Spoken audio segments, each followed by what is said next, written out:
Welcome to another episode of Listen, Learn, and Love, hosted by Richard Osler.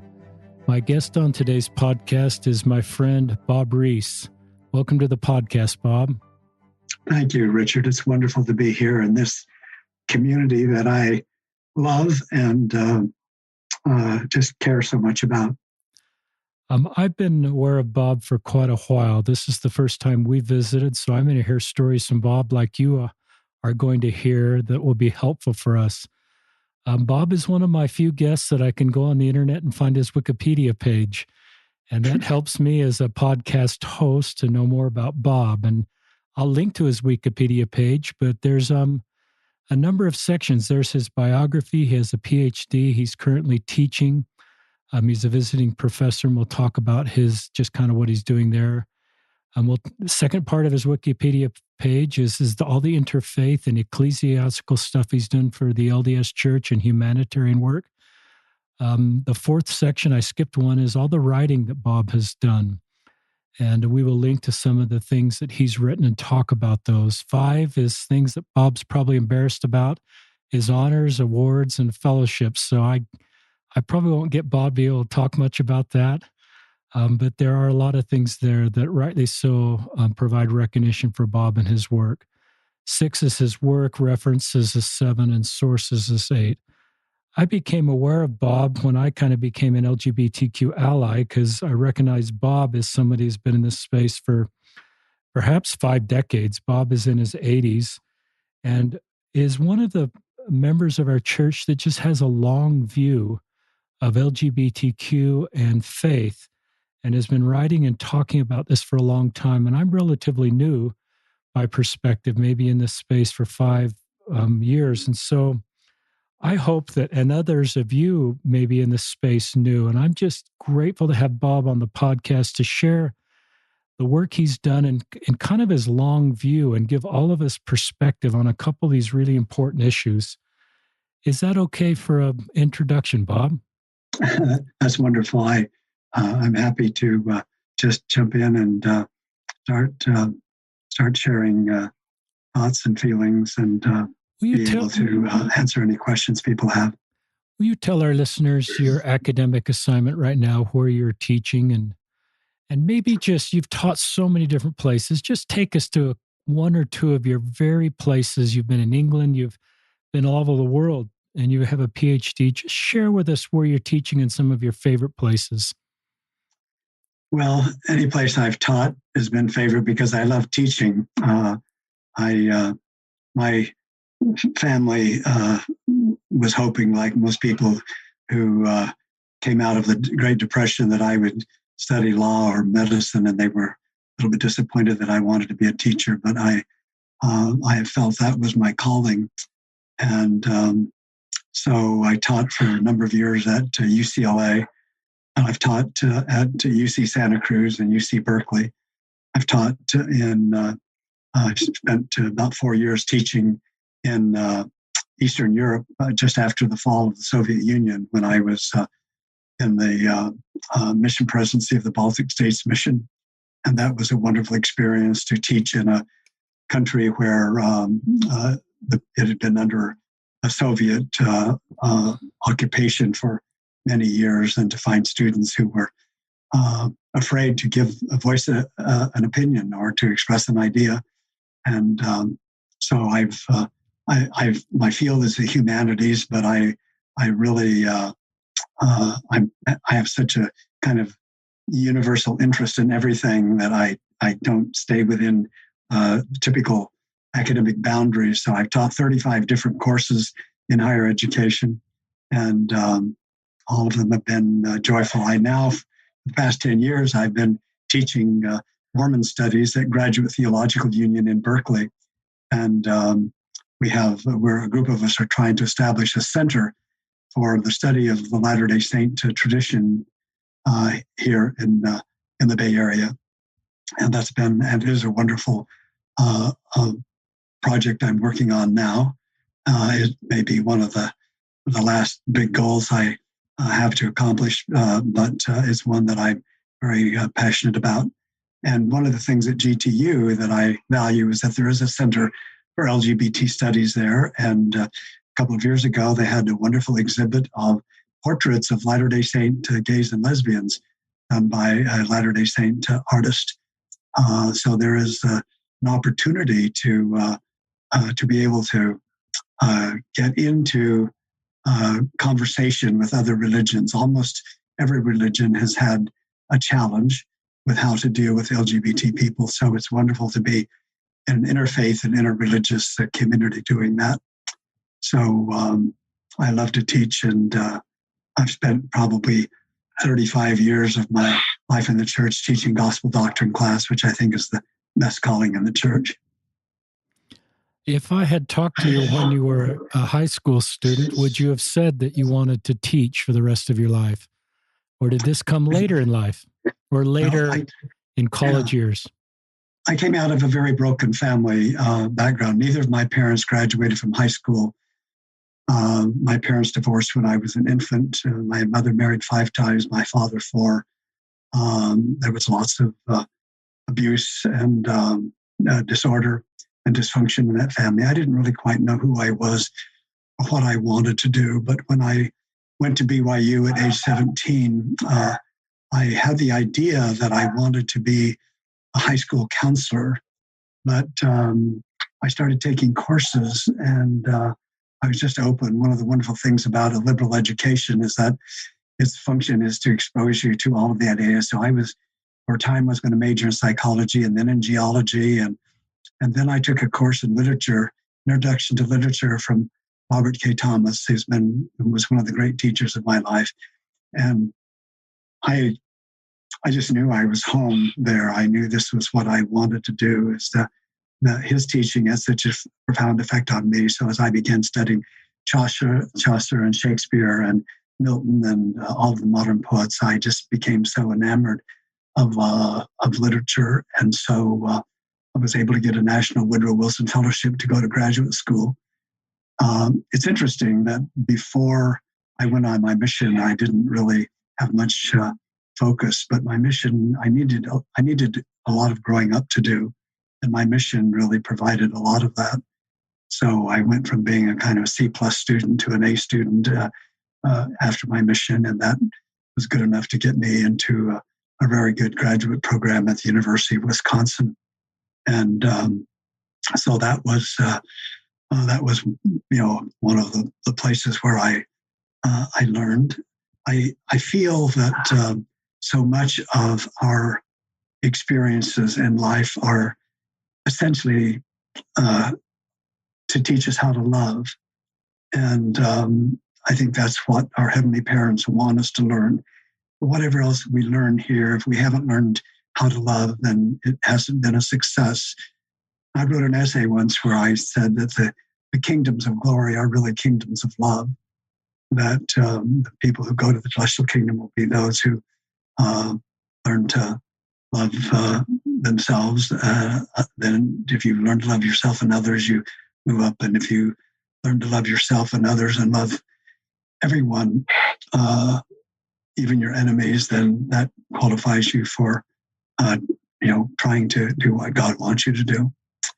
So each of these experiences, and one of the reasons why I think my experience with LGBT people has been so passionate for me is that it was, I had so much growing up to do coming out of that childhood that was so broken, and that I was so lost and lonely. My family has been converted to the church independent in 4 successive generations, independent of the previous generation, which is, I don't know of anyone else that can say that, but my great-great-grandparents joined the church, converts in 1850s in Fishguard, Wales, immigrated to the Great Basin with their 3 sons. My great-grandfather went back to Wales. He couldn't stand the hard life. My grandmother joined the church independent of that experience. My grandfather, whose name was Zoram, was never a member of the church. My father was converted who never joined the church until he was an adult, was converted by miraculous priesthood blessing. And when he came home from the Second World War, when I was 10, he taught me. about the gospel, about Jesus, and about the Book of Mormon, and that I had that sense that what we call a shock of recognition that this was good, and it was true, and it was beautiful, and because of that, I began to see this is something I wanted to be a part of and something I wanted to share with other people. And I think the best way that I felt I could do that was by teaching. I love that story. Where did you go on your mission, Bob? I went to the northern states. It was by then, in those days, it included 3.5 states. It was a big mission. I think there are probably 4 missions there now, but it was a wonderful place for a young kid to grow up and try to find out what he was going to do in life. Mission for me was also transformative and really focused me on my future. And I love that you came home from your mission so focused and have really followed that desire and have had, multiple decades since then blessing people's lives. I love what you said about this. The kingdoms are about love and life is about love. And to me, that just resonates with my increasingly understanding of the gospel. I'd love you to talk about helping, a couple topics here that you've been involved with for quite a while. One is just helping people that are going through a faith crisis, especially those that are still trying to make it work, and LGBTQ. Where would you like to start on either of those? Well, I think that I would guess that anybody who has had some kind of a faith crisis isn't very alive in the world in which we live. There's so much to challenge our faith, even whether we are religious or not, whether we have a general faith. And since I teach at a theological university, I know that almost every religion, except atheists, I suppose, have a faith crisis. They're dealing with this, and with the increasing power of the secular world, religion is fighting an ongoing war for survival. So I find that God has given us both a heart and a brain and a spirit, and that we can't really make sense of the world without a conversation between both of them. I say that I distrust 2 kinds of Mormons: those who only think and those who never think. I've lately added 2 other kinds: those who only feel and those who never feel. That it is this conversation, this dialogue between our hearts and our minds that we have the best opportunity of finding truth. So people who look at the church only through their mind or only through their heart are going to only see part of the church. And the church is complex, it's dynamic, it's confusing at times, it's many things. I wrote an essay called Forgiving the Church and Loving the Saints, in which I talked about Kohlberg's stages of development, and that we are all hopefully in stages of spiritual evolution. And as institutions and as people, I've lived long enough to see the church make a dramatic evolution on LGBT issues. We are in a very different place than we were 10 years ago, 20 years ago, 30 years ago. I hope we're in a different place than we will be in 10 years. I don't think we are through evolving by any means, but it's been wonderful for me to see and to have a ministry within this arena as well as other arenas. My wife used to say to me, "Why are you so involved with LGBT people?" And my response is, "I don't know. I don't have a gay person in my family. I don't have any gay children. But I somehow felt very early called to this particular ministry, and I can say it has been a joyful one." And I would say, in terms of what I was saying before, I was kind of leading to saying that I've been blessed to have people who taught me how to love. And one of the reasons why I have feelings about gay marriage and why I rejoiced when the Supreme Court validated gay marriage was because even though I feel that how the church handled that is up to the church. But it was through marriage to my first wife, who passed away 10 years ago, and to my current wife, Gloria, that I've learned to love. I had a lot of learning to do.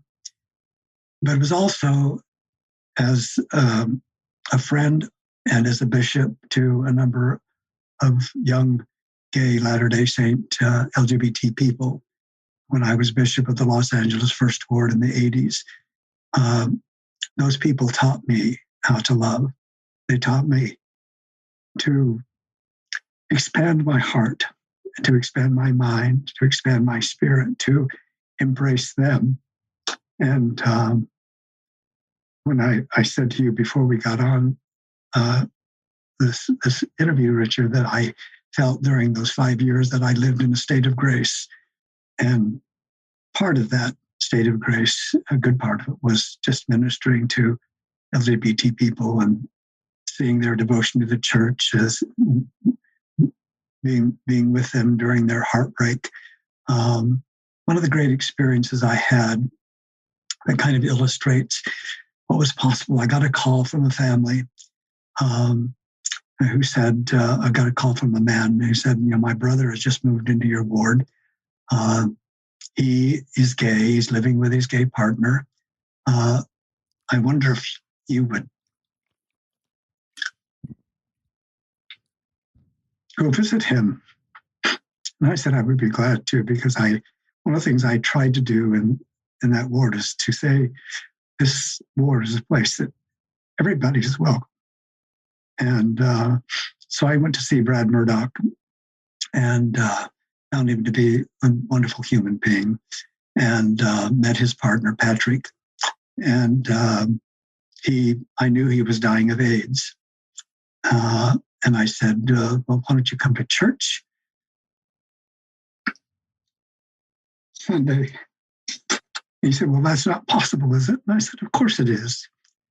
You're welcome at the church. So he came to church, and my ward opened their arms wide for him. And my wife, who was the choir director, music director, invited him because he was in the first Saturday's Warriors cast. She knew he was a good singer, invited him to be in the choir. He started coming, and I knew we had the clock was ticking. So after a month or two, I said, come into the office. I said, have you ever thought of going to the temple? He said, yeah. I said, of course I would like to. My family's all gone, but I know that's not possible. And I said, well, maybe it is. I said, I'm going to ask you the questions I would ask you if we were having an interview. I just want you to think about them. So I did. I went through those questions, and a couple of months later, I said, have you been thinking about those questions? And he said, yes. I said, are you ready for me to ask them for real? He said, yes. So I said, how does Patrick feel about these questions? He said, Patrick loves me, and he wants what I want, which is to go to the temple before I die. So we asked the questions. The state president, Howard Anderson, was wonderful, interviewed him. And on a certain weekend, his family came down from Santa Barbara. His father was not a member, but his mother and his siblings. And we had I was his escort through the temple. And it was a beautiful experience. Unbeknownst to me, Richard, the temple president got a call that morning from somebody who said, you've got somebody going through the temple today who's not worthy to go through. And the temple president said, what do you mean? He said, well, you've got a gay man who's going through the temple. So the temple president didn't know what to do. He called the state president. And the state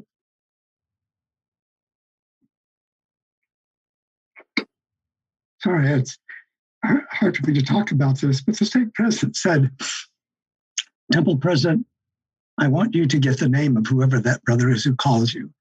And I want you to call his state president and tell him to call a council for someone who is meddling in things that he has no business meddling in.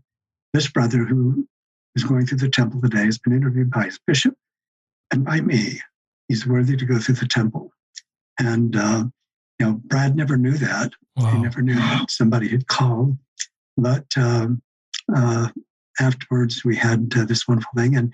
And when other members of my ward who were heterosexual were saying, how can you condone somebody going to the temple when they're living with their partner? And I said, because Patrick loves Brad, and Patrick is going to be the one who takes care of him while he dies. And they have agreed to be chaste. And that is a situation that I believe I honor. And so Brad did pass away. Wow. But sorry in a sense to be so tender-hearted about this, but it really illustrates to me how much our LGBT people need to be loved, how much they need to be honored for their desire to be faithful, how much they need to be nurtured in ways that I think Christ calls us to nurture them. That's a great story, Bob. I love following the spirit that you and President Anderson did to get this young man to the temple, and you both saw his heart and the role of his partner in his life, and the support they received from you. Just keep telling stories, Bob. Talk about faith, talk about LGBTQ. Just keep sharing just thoughts in your heart or in your mind. Part of it that I began, part of my education was to begin trying to make sense of how LGBT people were treated in the church in light of the New Testament and the Book of Mormon.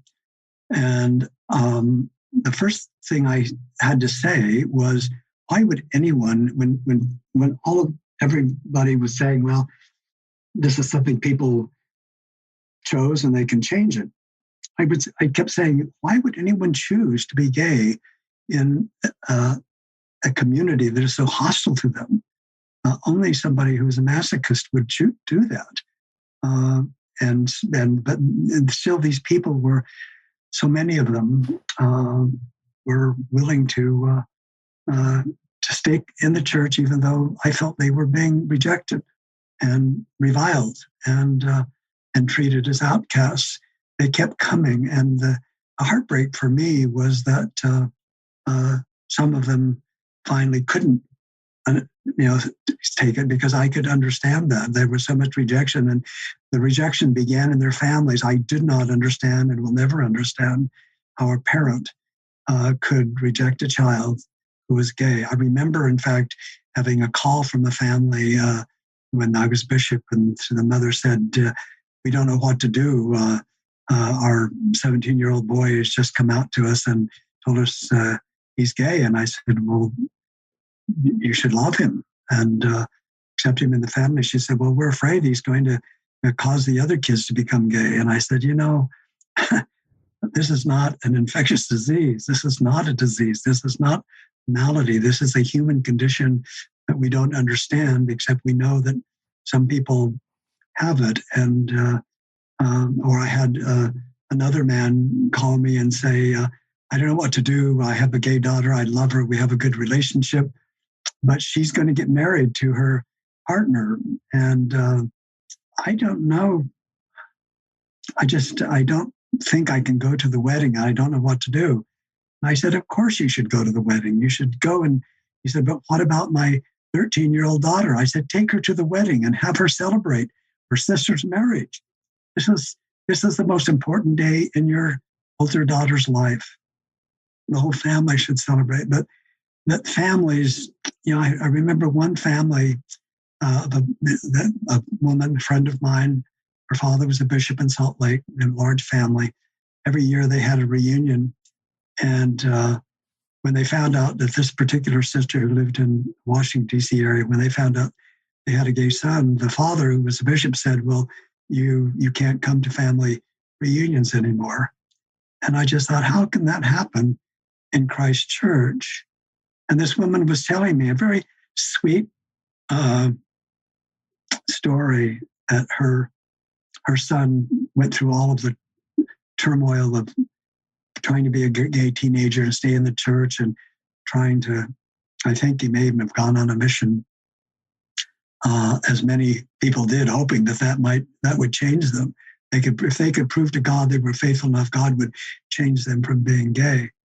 And she said, I didn't really understand my son's gayness until we were at his house. He and his partner had rented an apartment, and they wanted us to come and help them furnish it.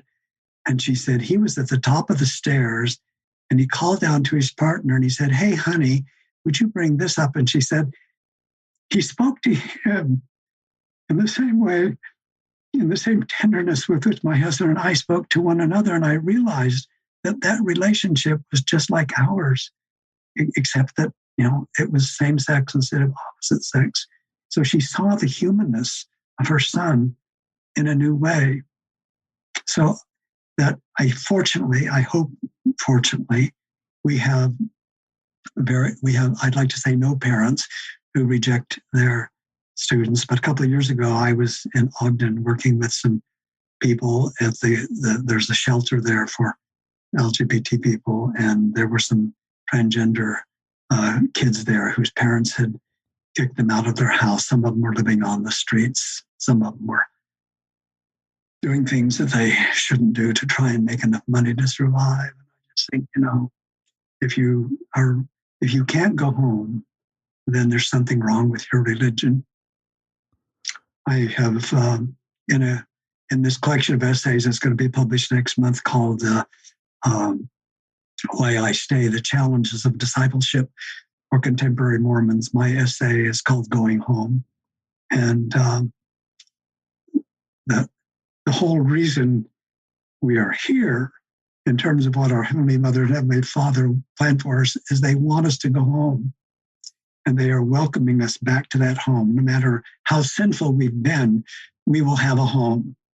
And so there needs to be a church home. If I say to people, imagine this Sunday, if you're sitting in church and someone comes in and sits down beside you who has wearing a skirt and has a beard, what would you do? Ask yourself, would I invite this person to dinner? How do we respond to the least of these? And I think that one of the things I feel, Richard, is that Christ calls us to use our imaginations. Christ had this great imagination. He could imagine all of us redeemed. No matter how sick or how sinful we were, he imagined us in the Garden of Gethsemane, made whole. And so we need to imagine what it would be like if we are not LGBT, what it would be like. And I had this experience. I was called a number of years ago to go out to a group of people in a ward out in east of San Francisco, a group of people who had been having a gathering for themselves. They had their own little study group for a number of years, about a dozen of them. And they invited me to come out and talk about my experience working with LGBT people. And so I began by saying, the first question I'd like to ask is, when did you choose to be heterosexual? And they said, what do you mean? And I said, well, if sexual orientation is a choice, you must have chosen. No, we've always been this way. I said, okay, I'm going to ask you another question. You're sitting next to somebody that you have loved for 20, 30, 40 years. You've had children, grandchildren. You have grown up and grown spiritually and emotionally by this person who's sitting next to you. Just look at that person right now, this person that you love and have loved. I want you to go back to the time when you fell in love and decided that you wanted to marry one another. What would you have done if you had been told that your only choice was to marry someone of your own gender? What choice would you have made? I'm not going to ask you to tell me, but I want you to answer in your heart, what would you have done? in your imagination, could you imagine yourself giving up this person that you love and marrying somebody that you didn't or couldn't perhaps love in the same way, that you could not have intimacy with? So I think if we use our imaginations, and that certainly helped me as a bishop, I tried to imagine what these people were going through, some of whom had been rejected by their families and who had come out of other wards where they had been, I think, abused by their ecclesiastical leaders. So using the imagination, I think, is a helpful thing to do. I love that. And I love you tying it into Matthew 25. There's a couple books on your list that are, I'll just read the titles in introduction to this question. A Guide for Latter-day Saint Families Dealing with Homosexual Attraction. That's Deseret Book in 2002.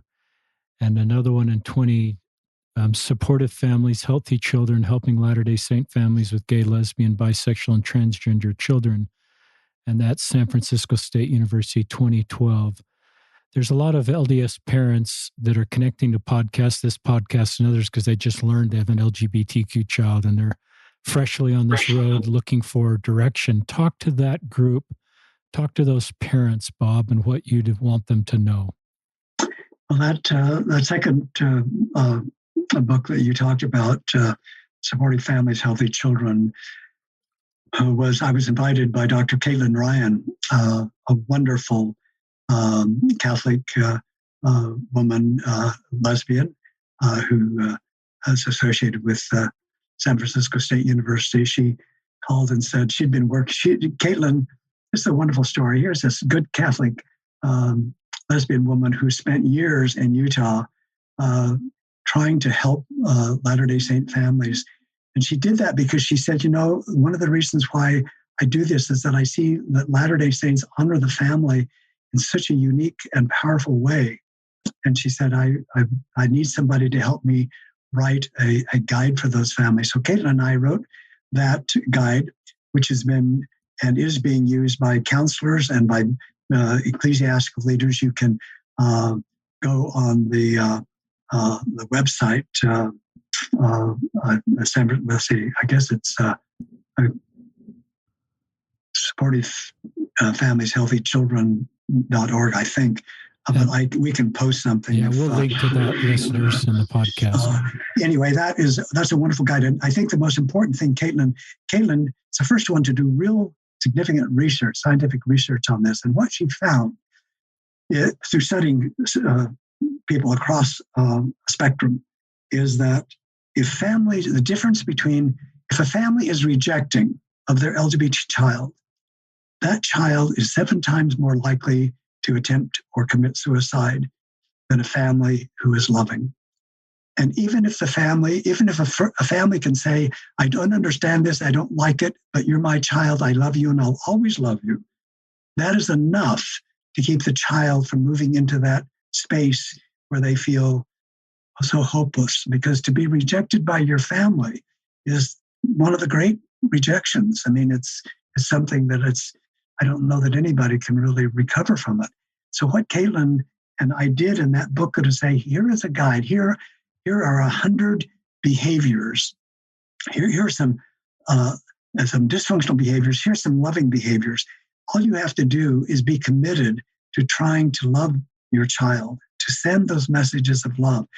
Because what happened, at least a generation ago, is that LGBT people were told not only did the families not love them, but God didn't love them, and the church didn't love them. And this is why so many committed suicide or who went to addiction, because they just felt there was no hope for them. And who of us can stand those kind of negative messages that we're unworthy, that we're wicked, that we're sinful, and have the ego to somehow get through that? We're human beings. We have feelings. And so that booklet is, I think, the most powerful thing that a parent can read or a bishop can read. It teaches you that the choice between being rejecting and being accepting is profound. It is the difference between life and death in many instances. And it's so easy just to be kind and loving. even if you don't accept it, even if you can't understand it, this is a child entrusted to you by heavenly parents to love them as your heavenly parents love them. And so I think that there is a great accounting to do for parents who reject their children and who cast them out of their presence. We need a home. One of the other things that I found that I find is really sad about us is that I haven't done a scientific study of it, but I found that many, perhaps most LGBT people who leave the church do not go to another church, do not find another spiritual home. And I feel that's a failure of us, that we have so indoctrinated people to feel that if this is the one and only true church and it is not true for them, then nothing is. And to, I mean, there are, one of the things I have a nephew, in fact, who is, he's not an active member of the church, but he lives in another city, and he wanted to go to church. I called his bishop and said, I've got a nephew, and I'd like him to come back to church. He's gay. And the message I got from the bishop was not an encouraging one. So I said to my nephew, go to the Episcopal Church. They know how to deal with gay people in a way that many of our bishops do not. One of the beautiful and yet sad experiences I had when I was bishop, I had a wonderful Latter-day Saint man come to my he didn't belong in our stake, but like a lot of other people who came to the LA First Ward, they came because they knew it was a place where they could come and they could sing the hymns of Zion. They could mingle with the saints. They could find a safe haven. And this one man, a distinguished Latter-day Saint, he was a prominent actor. He said to me, why don't you come to my church sometime? This was after I was released from being a bishop. And he said, come to my church. I said, I'd love to. I go to other churches because I want to learn how they can teach me how to be a better Christian, how to be a better child of God. So I went to his church. It was a Catholic Episcopal church in Hollywood. And it was on, I think it was on maybe, I can't remember if it was Palm Sunday or it was maybe it was the first day of Lent. And the man who invited me was the leader of the lay ministry. He's a returned Mormon missionary.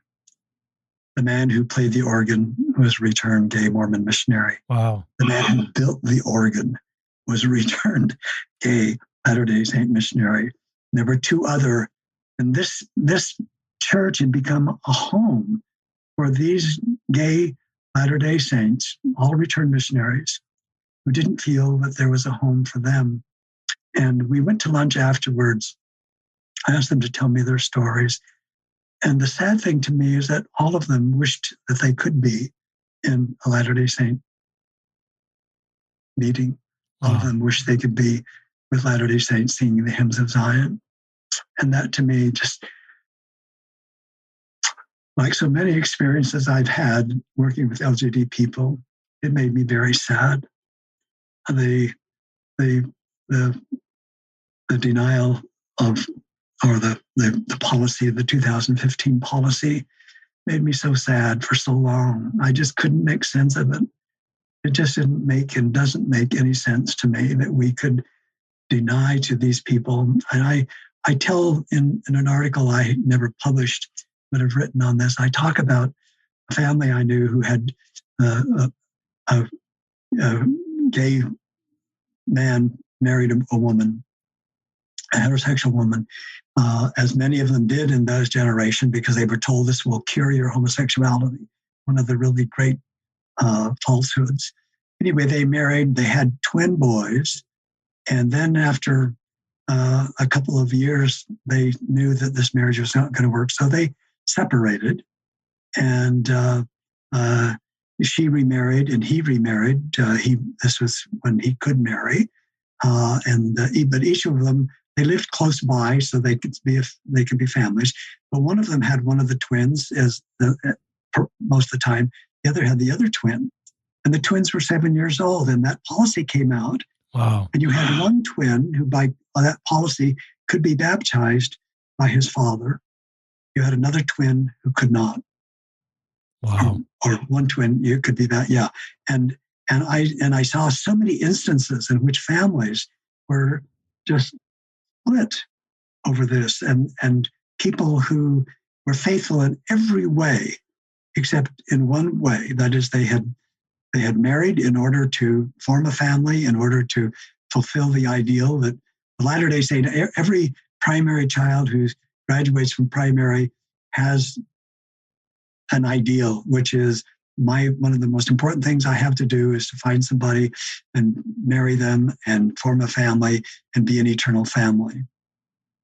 So some people, when they're 10, 11, 12, 13, 17, whatever, realize that ideal is not going to work for them. And so many of them still try to make it work. And so they find somebody that they love and want to form a family with. And this policy, it seemed to me, it was just so draconian. It did not make sense to me. It still doesn't. I'm so grateful that it no longer is a policy we have to live with. But I just saw so many broken hearts over that. And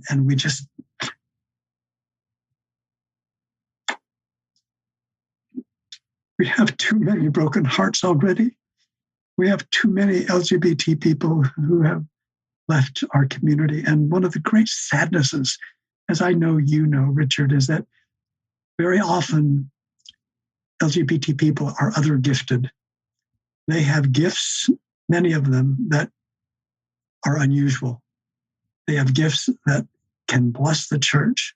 They can bless the kingdom of God. And if they're not here, we are made poorer by it. We are robbed of their fellowship and of their talents and of their gifts, and they are robbed of ours as well. So we just must do everything we can to make our homes and our places a safe haven. I know wards where people who are married or people who are not married, who are gay, living with their companions, are welcomed into a ward. And I know other people are horrified by that, but I say I've never been in a ward, and I've lived in lots of places. I've never been in a ward in which there were not heterosexual cohabiting people, not married, unmarried cohabiting heterosexual people. How do we treat them? We welcome them. We welcome them to our socials. We welcome their children to primary. We welcome them to young men and young women. We do everything we can to socialize them. We do not treat LGBT, either married or cohabiting people in the same way.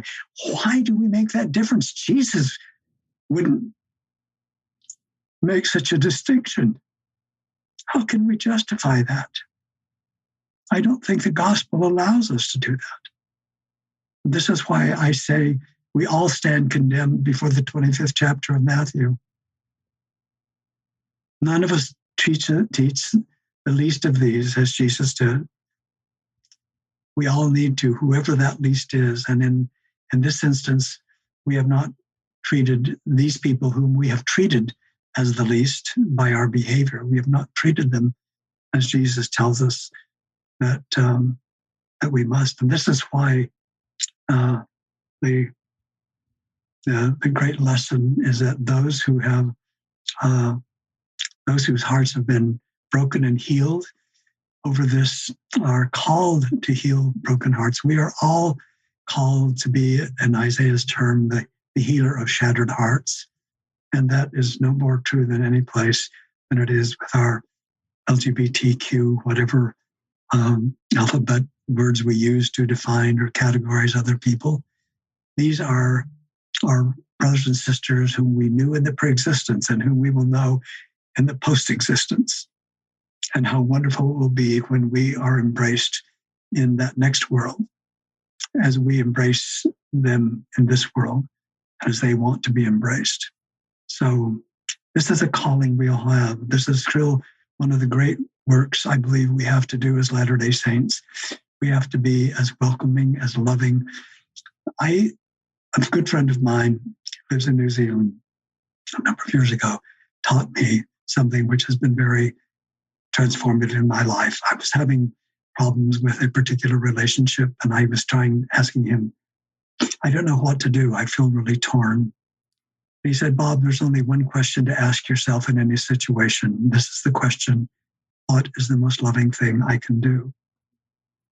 I try to ask that of every person that I meet, and I don't always answer it in the right way. I'm still struggling in the way that I answer it, and it isn't always easy to answer. It isn't an easy question. Sometimes the complexities of love cause us to go deep into our hearts. But I think if we ask ourselves, with this person who is in my family or in my community or in my congregation, who is gay, lesbian, transgender, other, whatever they are, what is the most loving thing I can do? And what is the most loving thing I can do with them and for them? I think if we just ask that one question, it could be transformative. If a bishop and a Relief Society president, a young women's leader has a girl who comes to her and say, I'm really confused about my sexuality. I'm finding that I'm really attracted to other girls. Not to be horrified, not to feel, oh my gosh, what's happening here? Does they tell me about this? Let's sit down and talk about it. The most loving thing you can do is exactly what you are saying in your book, Richard, and what you're doing in this: to listen and to learn and to love. And to listen, Rumi says we should listen to one another with the deep ear inside our chest, that is, with our hearts.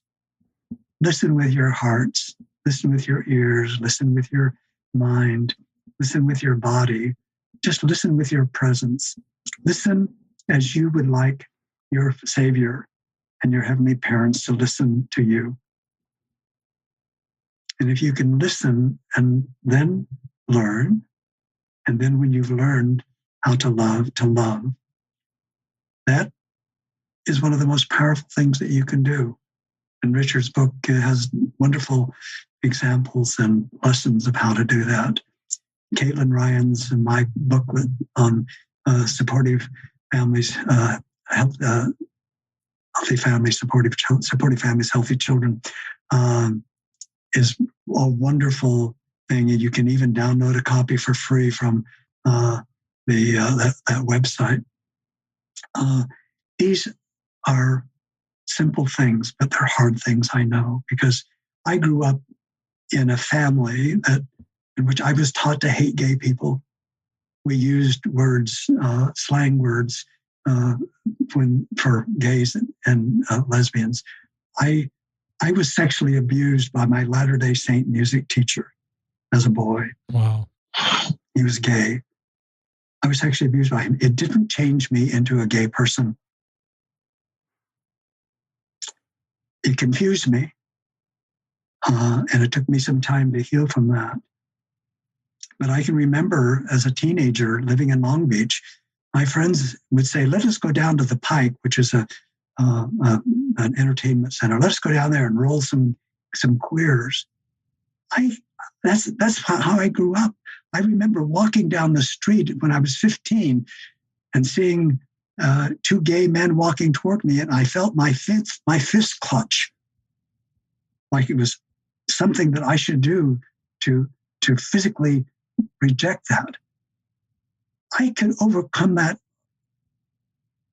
only because of what I was taught in the New Testament. It was hard, but at a certain point, I realized that those attitudes and those behaviors, I felt embarrassed. I do feel embarrassed that when I was a young missionary at 19 and we had a gay elder, behind his back, we called him Sister So-and-so. I feel terrible that I did that. I feel terrible that I had those feelings, but I knew something was wrong with them when I began to read the New Testament, when I began to meet real gay people. I was fortunate in both in graduate school and as a professor, to have had gay professor friends and gay students and gay graduate assistants. And I began to say, these people are no different than I am, except in this one way. And that way cannot be something that causes me to reject or discriminate against them. So this has been, I've been in this ministry for, I guess, over 40 years, but it's been a wonderful ministry. And I expect that it will continue to be, because I love my gay, lesbian, transgender brothers and sisters, and I love their families who nurture and guide and love them. And I hope that I can play some role in teaching people who don't yet have this understanding how to do the most loving thing. That's a beautiful segment, Bob. It's one of the finest segments we've ever had on this podcast, to be honest. And you said some things that I will never forget. One is this idea of a deep ear inside our heart, our chest, as a way to visualize the importance of listening. And then I love this idea, what is the most loving thing I can do in a situation? And I just think you're teaching the law of love. You're teaching the gospel of Jesus Christ. We have this New Testament, but then to apply it in our lives is the way that you're teaching us to do that. And you have to apply in our lives to people that are different than us. It's easy to love people that are just like us. It's harder, but more rewarding and more healing for both when we learn to love people. Just what would you say to parents that, and you've really kind of answered this, that say, do I have to choose between the church I love and supporting my gay son or daughter as they're pursuing a path that's inconsistent with church teachings? Help parents navigate that. That's what I would call a Sophie's Choice, if you remember that movie where Sophie has to choose between two children, which one is put into a train to go to the gas chamber, and which one can she keep. That is not a choice anyone has to make. It's not a choice anyone should ever feel compelled to make. You don't have to choose. The great thing about the restored gospel is that it gives us an enlarged understanding of our heavenly parents. We do not see a God who is vindictive, who is punitive, who is capricious, who is selective. We see a God whose heart, his and her hearts, are as wide and as capacious as eternity. And so if you feel that, if you feel you have to leave something, you cannot leave your child.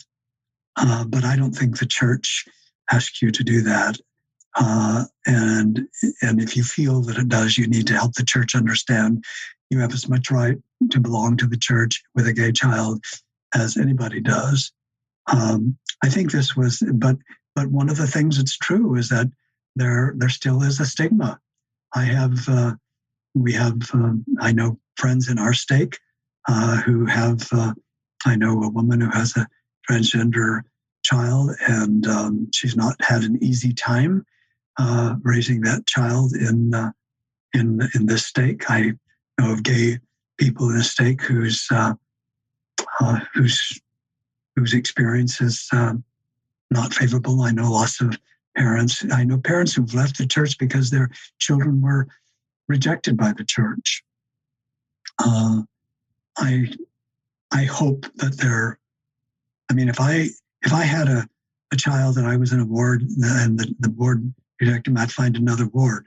And I know that we're supposed to go to our geographical ward, but there's a higher law here, which is to find a welcoming place. And if you don't find one, try to make one.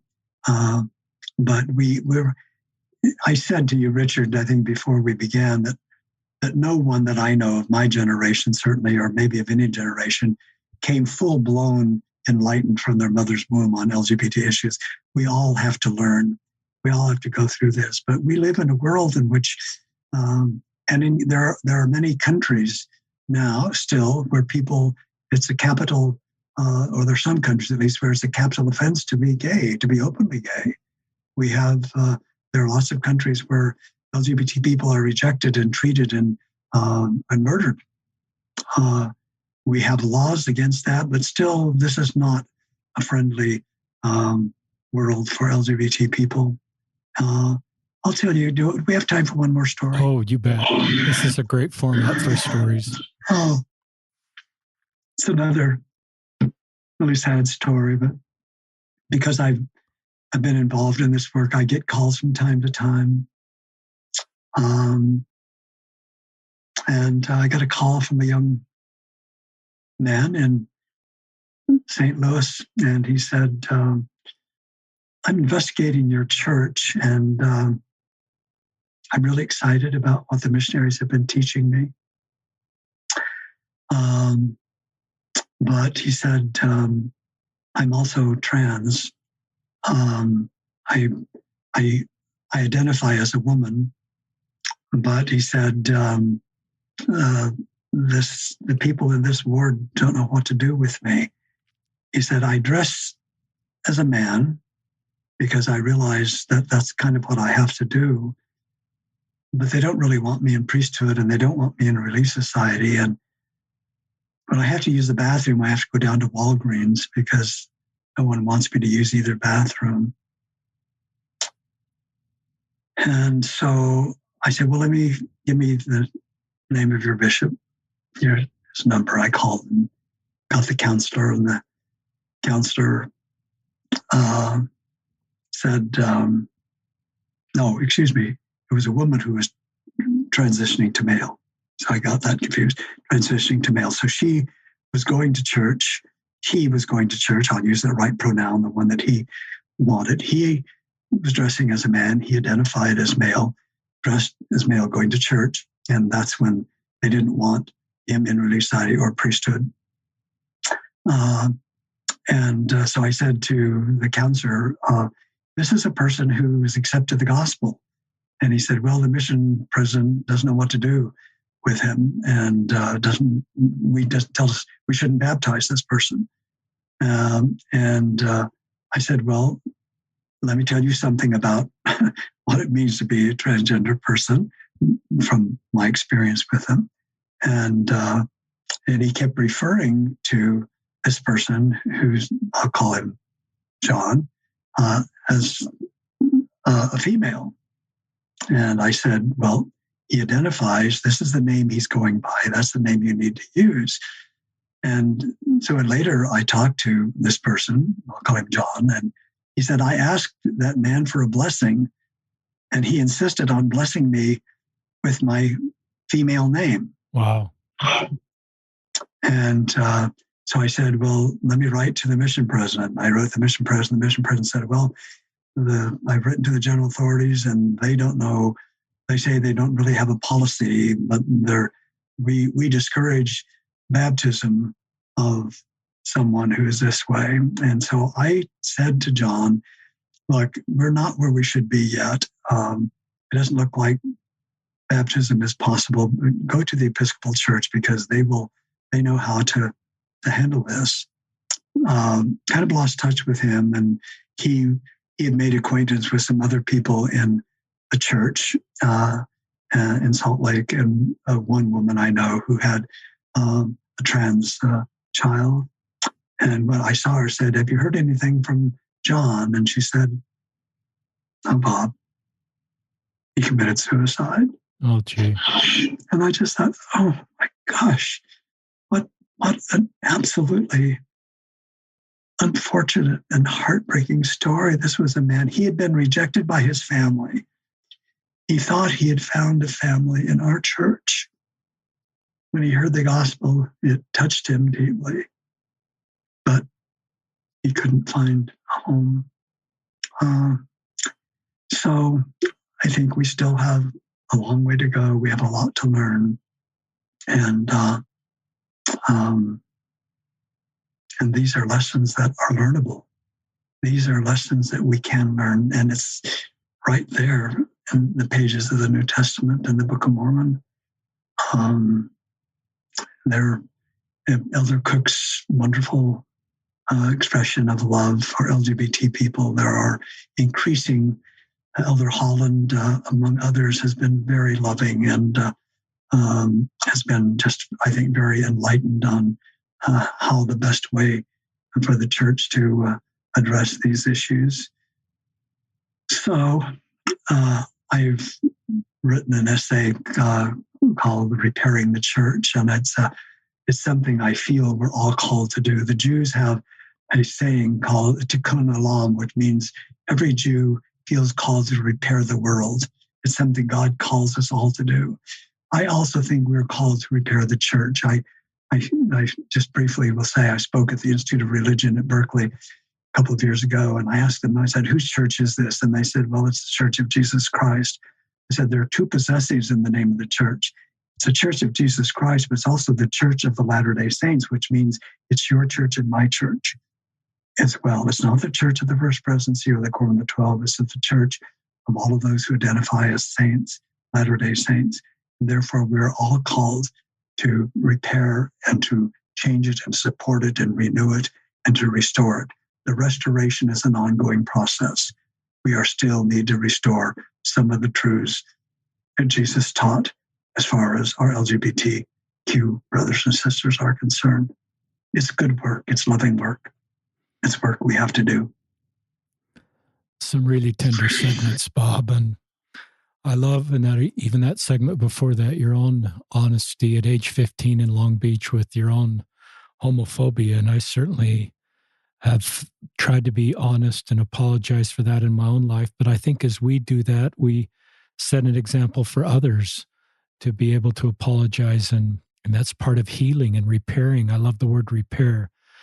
You've been in this space for 4 decades. There's people that are hoping that we'll continue to make progress as a church. Just talk to that. Do you have hope that, and you've kind of alluded to this, over the next period of time, we'll continue to do better in this space? Yes, and one of the reasons I have hope for two reasons. One, there are a lot more LGBT people in the church. There are more general authorities who have gay, lesbian family members, and there are more people who have served as bishops and even as stake presidents and relief society presidents who have gone through the experience of being gay, lesbian, or trans. So I think to know a person, to really know a person, really by listening, learning, and loving, it's really hard to reject them if you see them as a child of God. If you see them as someone that Jesus died for, how come you not be loving to them? So the very fact that we have that, and we also have a generation of young people growing up in the church who have lots of gay friends, as we have become more open as a society, as we now have LGBT clubs, even at BYU, as we have more and more gay people who are in politics and in entertainment. We have them in professional athletics. We see that they're full-blooded, gorgeous human beings that we can be friends with and we can love. So I think just the very fact that there are an increasing number, the very fact that we've changed church policy, we've changed our government policy in terms of discrimination, that we have people in our communities who are in the corporate world, in the civic world, that just by that, I think we will. But I think that God still has, there's still many great and important and even wonderful things which are yet to be revealed to us, to the church, according to what we say in the Articles of Faith. And some of those great and important things relate to LGBT people. B.H. Roberts, in his wonderful discourse on discipleship, said something quite remarkable. He said this was maybe 100 years ago. He said, but it's still true. He said, not a tenth, not a hundredth, not a thousandth part of what was revealed to the prophet Joseph Smith has yet been unveiled to the world or to the church. And therefore, he says, the church requires disciples who are willing to take what he called the primitive teachings and to refine them into, may not be his words, but what I would call more enlightened doctrines. And in that refining process, we refine our souls and our hearts, but we also refine our communities and our congregations. So that there will come a time, I hope it's in my lifetime, where a gay or transgender person can walk into any LDS congregation in the world and be welcomed with open arms and be born into any family and be treated equally with any other member of that family. That's the ideal, but it's also an ideal that I think can become real as we strive to make the gospel work in our lives. I knew Stuart Mattis. Wow. Most of you know Stuart Mattis's story. I'll probably close with this. It's another sad and tragic story, but Stuart was a gay Latter-day Saint living in the Bay Area. He called me. I was living in Santa Cruz at the time. Said, can I come and see you? And I said, of course. He came over and we spent a wonderful time together, and we visited on other occasions. And I said, I knew that he had suicide ideation. And I said, the most important decision you can make is to stay alive. You're too valuable a person. I said, in every way, you are what the church produces. You are the best the church produces. You have devoted your life. You've made sacrifices to let the gospel refine you into a wonderful, mature Latter-day Saint. The church needs you. And so he said he would, and we kept in touch. He was very difficult for him. He had a very loving bishop who was very supportive of him.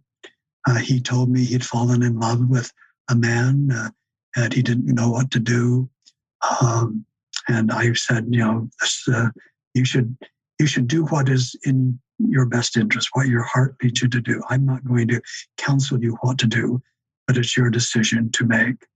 But I will support you, whatever decision you make. If you decide to be celibate, I will support that. If you decide to have this person as a companion, I would support that. You're such a good human being. I went to Salt Lake to speak to Family Fellowship, which is a support group for families of LGBT people, and a wonderful group of people. If you don't know about Family Fellowship, and that's a group you can join. They're wonderful support groups. Anyway, I got home from that trip to Salt Lake, and there was a message on my machine from Stuart's mother saying that Stuart had committed suicide. He had gone to the stake center and taken his life with a weapon. And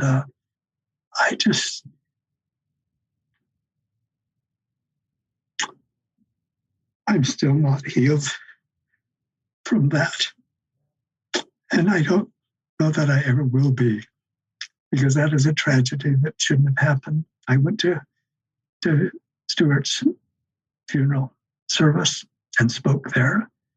A group of us got together on the 10th anniversary of his death and just remembered him, his goodness, the beautiful spirit that he was.